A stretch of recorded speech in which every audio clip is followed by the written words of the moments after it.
સુનાવણી થઈ છે। રોંગ સાઈડ ડ્રાઇવિંગ કરનારાઓ હવે ચેતી જાજો અને અધ્ધર દંડ ભરવા માટે તૈયાર રહેજો। જી હા, ગુજરાત હાઈકોર્ટના આદેશ બાદ અમદાવાદ પોલીસ હવે એક્શન મોડમાં આવી ગઈ છે। કાયદો વ્યવસ્થાની સાથે નિયમોના અમલીકરણ માટે કાર્યવાહી કરવામાં આવી રહી છે। રોંગ સાઈડ ડ્રાઇવિંગ કરનારાઓએ અધ્ધર 1,59,04,300 રૂપિયાનો દંડ ભર્યો છે। 6 દિવસમાં રોંગ સાઈડ ડ્રાઇવિંગ કરનારા વિરુદ્ધ 9,377 કેસ નોંધાયા છે અને કુલ કેસમાંથી કુલ 133 વાહનો જપ્ત કરાયા, 113 ગુના નોંધવામાં આવ્યા છે। નિયમ ભંગ સામે કડક કાર્યવાહી કરવા માટે પોલીસે ખાતરી આપી છે અને પોલીસે કહ્યું હતું કે સામે ગમે તે હોય પરંતુ કડક કાર્યવાહી હવે કરવામાં આવશે। મહત્વપૂર્ણ છે કે વચમાં પોલીસે ડ્રાઈવ પણ આ બાબતે ચલાવી હતી અને જે નિયમોનો ભંગ કરે છે, રોંગ સાઈડ વાહનો ચલાવે છે, સિગ્નલ તોડે છે, એવા તમામ લોકો સામે કડક કાર્યવાહી કરવામાં આવી। તમામને મેમો ફટકારવામાં આવે છે અને દંડ પણ વસૂલવામાં આવ્યો છે। આ તરફ હાઈકોર્ટમાં ન માત્ર રોંગ સાઈડ વાહન ચાલકો પરંતુ બીજી બાજુ જે ટ્રાફિકના નિયમોનો ભંગ કરે છે, સાથે જે બિસ્માર રસ્તા છે, ખાડાઓ છે, રોંગ સાઈડ ડ્રાઇવિંગ છે, આ તમામ મામલે પણ હાઈકોર્ટમાં સુનાવણી થઈ હતી। સરકારી ગાડીઓ, હાઈકોર્ટની ગાડી અને ડ્રાઈવરો સામે પણ હાઈકોર્ટે નારાજગી વ્યક્ત કરી છે। હાઈકોર્ટની ગાડી હોય કે પોલીસ કર્મચારીઓની ગાડી, કાયદો તોડે તો કડક કામગીરી કરું તેવું હાઈકોર્ટે કડક શબ્દોમાં કહ્યું છે। ખુદ હાઈકોર્ટ પણ કાયદાથી ઉપર નથી તેવું પણ કહેવાયું। કોઈ પણ વ્યક્તિ કે અધિકારી કેમ ના હોય, કાયદો તોડે તે વાત બિલકુલ સ્વીકાર્ય નથી, એટલે તેમના સામે પણ કડક કાર્યવાહી થવી જ જોઈએ તેવું હાઈકોર્ટે આજે કહ્યું। સરકાર તરફથી કોર્ટમાં નવી મુહિમ શરૂ કર્યાની માહિતી પણ આપવામાં આવી છે। અમદાવાદના પોલીસ અધિકારીઓની મુહિમ અંગે માહિતી આપવામાં આવી। દરેક શાળામાં જવાનો ટ્રાફિક વિભાગના જેસીપી પ્રયાસ કરે છે। અમદાવાદને સ્વચ્છ શહેર જાહેર કરાયું, હવે સેફ સિટી જાહેર થાય તેની રાહ છે। હવે અમે સુરક્ષિત શહેર થવાની રાહ જોઈએ છીએ તેવું હાઈકોર્ટે પણ કહ્યું છે। જોકે અમદાવાદમાં જે ટ્રાફિકના નિયમોને લઈને જે સમસ્યા છે, ટ્રાફિકની સમસ્યા છે, અને લઈને હાઈકોર્ટમાં દર બુધવારે સુનાવણી થતી હોય છે। આજે પણ સુનાવણી થઈ હતી। મહત્વનો મુદ્દો આજે ટાંકવામાં આવ્યો છે અને કેટલાક વાહન ચાલકોને દંડ પણ ફટકારવામાં આવ્યો છે। તમામ માહિતી હાઈકોર્ટમાં આપવામાં આવી। ન્યૂઝરૂમથી મારી સાથે સંવાદદાતા કલ્પિન લાઈવ જોડાઈ ગયા છે। કલ્પિન, આ બુધવારે હાઈકોર્ટમાં સુનાવણી થઈ હતી। બિસ્માર રસ્તાને લઈને પણ વાતચીત થઈ, ટ્રાફિકને લઈને પણ મુદ્દો ગરમાયો હતો, શું વાત થઈ? અમદાવાદ શહેરની અંદર બિસ્માર રોડ રસ્તા, રખડતા ઢોર અને ટ્રાફિકની જે સમસ્યાઓ દિવસ પ્રતિદિવસ વકરી રહી છે, તેના મુદ્દે ગુજરાત હાઈકોર્ટે કરેલા હુકમો અને એ હુકમોનું પાલન ન કરાતા ગુજરાત હાઈકોર્ટે લીધેલી કન્ટેમ્પ પિટિશનમાં આજે વિસ્તૃત સુનાવણી હાથ ધરાઈ હતી। જસ્ટિસ એસ સુપૈયાની ખંડપીઠની અંદર આ સુનાવણી હાથ ધરાઈ, જેમાં દર બુધવારે હવે નિયમિત રૂપે આ મુદ્દાની જે સુનાવણી છે તે ચાલશે। આ ઉપરાંત વાત જો કરીએ તો એક સપ્તાહની અંદર, ગત એક સપ્તાહના આખા જે આંકડાઓ છે પોલીસ દ્વારા, અમદાવાદ શહેર ટ્રાફિક દ્વારા કરવામાં આવેલી કામગીરી, તેની વિસ્તૃત છણાવટ કરવામાં આવી। 1,59,00,000 રૂપિયાની માતબર રકમનો દંડ માત્ર એક સપ્તાહની અંદર અમદાવાદના નાગરિકોએ રોંગ સાઈડ અને બેફામ રીતે વાહન હંકારવાના મુદ્દાઓની અંદર ભર્યો છે।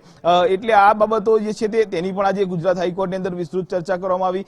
સાથે જે પ્રમાણે અમદાવાદની અંદર જે દિવસ પ્રતિ દિવસ વખતની જે ટ્રાફિકની સમસ્યાઓ છે તે સમસ્યાઓના મુદ્દે પણ આજે ગુજરાત હાઈકોર્ટની અંદર જોઈન્ટ કમિશનર ઓફ પોલીસ દ્વારા એક નવતર પ્રયોગ અમદાવાદ શહેર પોલીસે હાથ ધર્યો છે।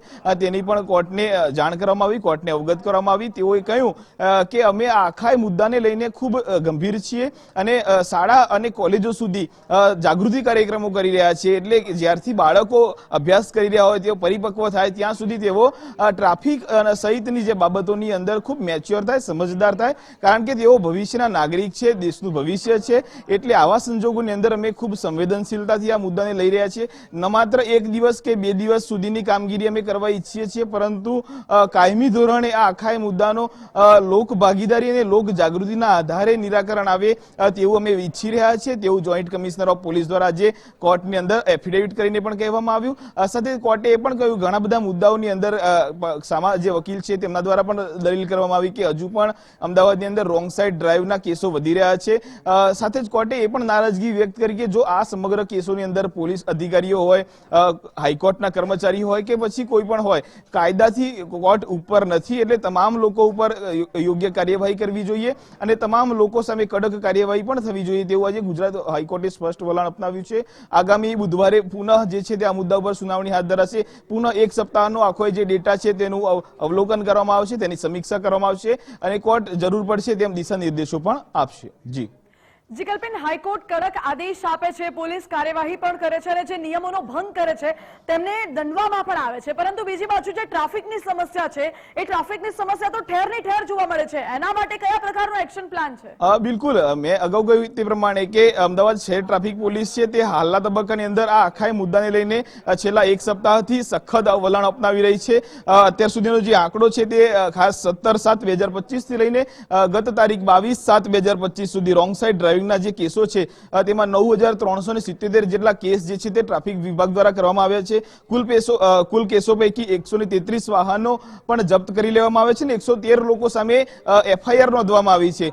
ગઈ સુનાવણીની અંદર પણ કોર્ટે કહ્યું હતું કે જે લોકો ન માને, કાયદાઓનું પાલન ન કરે તેમના સામે એફઆઈઆર નોંધો. તો એવા સંજોગોની અંદર વિશેષ કિસ્સાઓમાં પોલીસ દ્વારા એફઆઈઆર પણ નોંધવામાં આવી છે. અત્યંત મહત્વની વાત એટલા માટે છે કે નિયમ ભંગ કરનાર સામે પણ જે પ્રમાણે કાયદાકીય કડક કાર્યવાહી થવી જોઈએ, સમાજમાં એક દાખલો બેસવો જોઈએ, તે પ્રમાણેની પણ કાર્યવાહી અમદાવાદ ટ્રાફિક પોલીસ કરતી હોય તેવું એક એફિડેવિટ પણ કોર્ટ સમક્ષ મૂક્યું છે. એટલે ચોક્કસથી કહી શકાય કે આગામી દિવસોની અંદર હજુ પણ જોઈન્ટ કમિશનર ઓફ પોલીસ જે પ્રમાણે આજે કોર્ટમાં કહી રહ્યા હતા કે અમે ખૂબ ગ્રાઉન્ડ ઝીરો પર જવા માંગીએ છીએ, માત્ર 5 દિવસ કે 6 દિવસ ડ્રાઈવ કરીને અમે સંતોષ માનવા હવે નથી માંગતા, કારણ કે આ સમસ્યાનો ભોગ અમે પણ બની રહ્યા છે, અમારા માટે પણ કામગીરી કરવી વિકટ બનતી હોય છે. એટલે ખાસ કરીને ચોમાસાના સમય દરમિયાન જ્યારે પીક અવર્સ હોય છે, સાંજના સમય અથવા સવારના સમય, તેવા સંજોગોની અંદર જે મુખ્ય માર્ગો હોય છે ત્યાં ટ્રાફિકની સમસ્યા સૌથી વધારે થાય છે. વરસાદ ચાલુ હોય છે અને એવા સંજોગોની અંદર લોકોને એક સ્થળથી બીજા સ્થળ પર જવામાં પણ ભારે મુશ્કેલીનો સામનો કરવો પડતો હોય છે. તો આવા સંજોગોની અંદર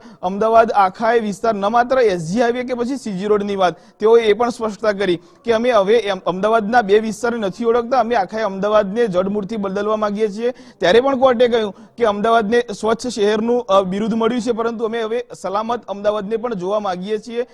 ક્યાં સુધી અમે આખી વાત જોઈ શકશું તે હવે પોલીસની કામગીરી પર નિર્ભર છે, પરંતુ હવે જોવું એ રહ્યું કે આવનાર સપ્તાહની અંદર કોર્ટ સમક્ષ શહેર પોલીસ અને અમદાવાદનું તંત્ર શું નવો મુદ્દો અથવા તો જે એફિડેવિટ છે તેમાં શું નવીનતા લઈને આવે છે તે પર સૌ કોઈની નજર રહેશે. જી કલ્પિના, આભાર આપનો.